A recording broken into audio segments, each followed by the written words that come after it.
नमस्कार, मैं हूं पूजा सिंह और स्वागत है आपका कुछ तो है न्यूज़ नेटवर्क की स्पेशल रिपोर्ट में। देवों के देव हैं महादेव और उनकी आराधना करने का पवित्र महीना है सावन। पूरे सावन भर शिवालय भगवान भोलेनाथ के जय घोष बम बम भोले से गूंजते हैं। इस बार सावन की शुरुआत 14 जुलाई से हुई है और सावन शुरू होते ही उमड़ पड़ता है आस्था का जन सैलाब, जिसे कांवड़ यात्रा कहा जाता है और कांवड़ लाने वालों को कांवड़िया कहते हैं। इस बार कांवड़ यात्रा 14 जुलाई से शुरू होकर 26 जुलाई को सावन की शिवरात्रि तक चलेगी। सावन के महीने में कांवड़ लाने के लिए भारी संख्या में लोग रुख करते हैं गंगा घाटों का, जिनमें हरिद्वार, ऋषिकेश, गंगोत्री और गढ़मुक्तेश्वर आदि मुख्य घाट हैं।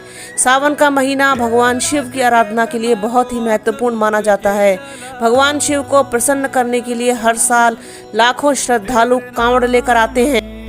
ऐसी मान्यता है कि कांवड़ लाने से भगवान शिव भक्तों की सारी मनोकामना पूरी करते हैं। यात्रा शुरू करने से पहले श्रद्धालु बांस की लकड़ी पर दोनों ओर टिकी हुई टोकरियों के साथ गंगा घाट पहुंचते हैं और इन्हीं टोकरियों में गंगा जल रखकर अपने कंधे पर उठाकर वापस लौटते हैं। और 14 के दिन पड़ने वाली शिवरात्रि को शिव मंदिर में भगवान शिव का जलाभिषेक करते हैं। इसी यात्रा को कांवड़ यात्रा कहा जाता है। आइए जानते हैं कि कांवड़ लाने के पीछे कारण क्या है। कहा जाता है भगवान परशुराम शिव भक्त थे और वो ही सबसे पहले कांवड़ लेकर बागपत जिले के पास पुरा महादेव गए थे। उस समय श्रावण मास चल रहा था, तभी से इस परंपरा का प्रारंभ हुआ। कांवड़ लाने वाले ज्यादातर श्रद्धालु मेरठ के औघड़नाथ मंदिर, बागपत के पुरा महादेव, वाराणसी के काशी विश्वनाथ मंदिर, झारखंड के वैद्यनाथ मंदिर और बंगाल के तारकनाथ मंदिर में जल चढ़ाना पसंद करते हैं। बाकी अपने गृह नगर में ही स्थित शिवालयों में जल चढ़ाते हैं। के दौरान पुलिस प्रशासन पूरी तरह से मुस्तैद रहता है। जगह जगह पर भारी पुलिस बल की तैनाती की जाती है। इस बीच कांवड़ यात्रा के दौरान कांवड़ियों के लिए जगह जगह खाने पीने, आराम करने की और मरहम पट्टी की व्यवस्था भी स्वयंसेवी संगठनों और प्रशासन द्वारा की जाती है। इस बार 26 जुलाई को शिवरात्रि पर भगवान शिव पर जल चढ़ाने के लिए दिल्ली देहरादून राष्ट्रीय राजमार्ग संख्या 58 से होते हुए लगभग 3 करोड़ कांवड़ियों के उत्तराखंड पहुंचने का अनुमान है और इतने ही श्रद्धालु इसी राजमार्ग से वापस आएंगे। इसी के मद्देनजर 20 जुलाई से दोनों तरफ के वाहनों का आवागमन बंद कर दिया गया है। दिल्ली मेरठ रोड को बंद करके 27 जुलाई तक के लिए रूट डायवर्जन किया गया है। कोरोना काल में 2 साल तक यात्रा स्थगित रहने के कारण इस बार इतनी भारी संख्या में कांवड़िये जल लेने जा रहे हैं। कांवड़ियों की इतनी बड़ी संख्या को संभालना पुलिस प्रशासन के लिए भी किसी चुनौती से कम नहीं है।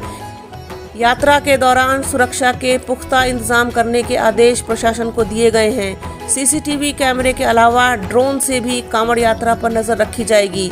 हजारों की संख्या में पुलिस कर्मियों को तैनात किया गया है, जिससे कांवड़ यात्रा को सुरक्षित और शांतिपूर्ण तरीके से संपन्न कराया जा सके। सीएम योगी ने भी कांवड़ यात्रा को सुरक्षित ढंग से संपन्न कराने के आदेश दिए हैं। धार्मिक जुलूस में किसी को भी हथियार प्रदर्शित करने की अनुमति नहीं होगी।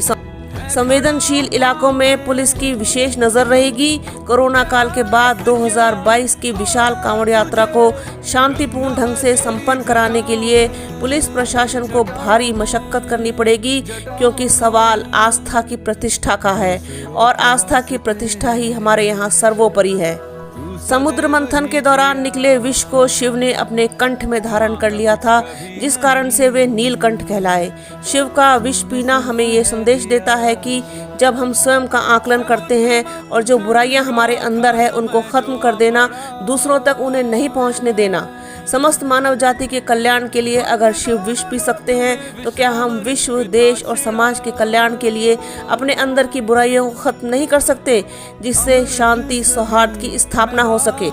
इस बार की रिपोर्ट में फिलहाल इतना ही। जल्द मिलेंगे दोबारा एक नए मुद्दे, एक नई रिपोर्ट के साथ। तब तक के लिए जय हिंद। हमारे चैनल को लाइक, शेयर और सब्सक्राइब कीजिए, जिससे आप सामाजिक मुद्दों से रूबरू हो सके।